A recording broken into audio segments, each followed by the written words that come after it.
നിങ്ങളുടെ പാർട്ട്ണറുമായിട്ട് നല്ലൊരു bond create ചെയ്യുന്നതിൽ നിങ്ങൾ എത്രമാത്രം സ്കിൽഡ് ആണ്?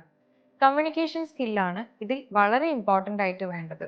സ്വന്തം ഇമോഷൻസിനെയും ഫീലിങ്സിനെയും പ്രോപ്പറായിട്ട് പാർട്ട്ണറുമായിട്ട് കമ്മ്യൂണിക്കേറ്റ് ചെയ്യാൻ പറ്റണം. ആക്റ്റീവ് ലിസണിങ് ആണ് നമുക്ക് വേണ്ട മറ്റൊരു സ്കില്ല്.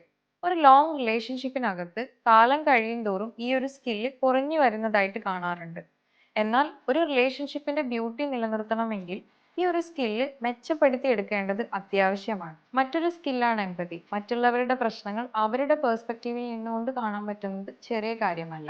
നമ്മളായിരുന്നു അവരുടെ സ്ഥാനത്ത് എന്ന് ചിന്തിക്കുന്നത് പല ആളുകളിലും വലിയ വലിയ ചേഞ്ചസ് കൊണ്ടുവരാറുണ്ട്. മറ്റൊരു സ്കില്ലാണ് കോൺഫ്ലിക്റ്റ് റെസൊല്യൂഷൻ. റിലേഷൻഷിപ്പിനകത്ത് പ്രശ്നങ്ങൾ ഉണ്ടാകുമ്പോൾ അത് പ്രാക്ടിക്കലി സോൾവ് ചെയ്തെടുക്കുക എന്നത് ഒരു സ്കില്ലാണ്. പ്രശ്നങ്ങൾ ഉണ്ടാവുമ്പോൾ ബ്രെയിനിൽ ഇമോഷണൽ പാർട്ടാണ് ഏറ്റവും കൂടുതൽ ആക്റ്റീവായിട്ടിരിക്കുക. എന്നാൽ ഒരു പ്രോബ്ലത്തെ പ്രാക്ടിക്കലി സോൾവ് ചെയ്യണമെങ്കിൽ അതിൽ ലോജിക്കൽ ബ്രെയിനിൻ്റെ കോൺട്രിബ്യൂഷൻ വളരെ അത്യാവശ്യമാണ്. അതുകൊണ്ട് തന്നെ ടൈം എടുത്ത് മാത്രം ഒരു കോൺഫ്ലിക്റ്റിനെ അപ്രോച്ച് ചെയ്യണം.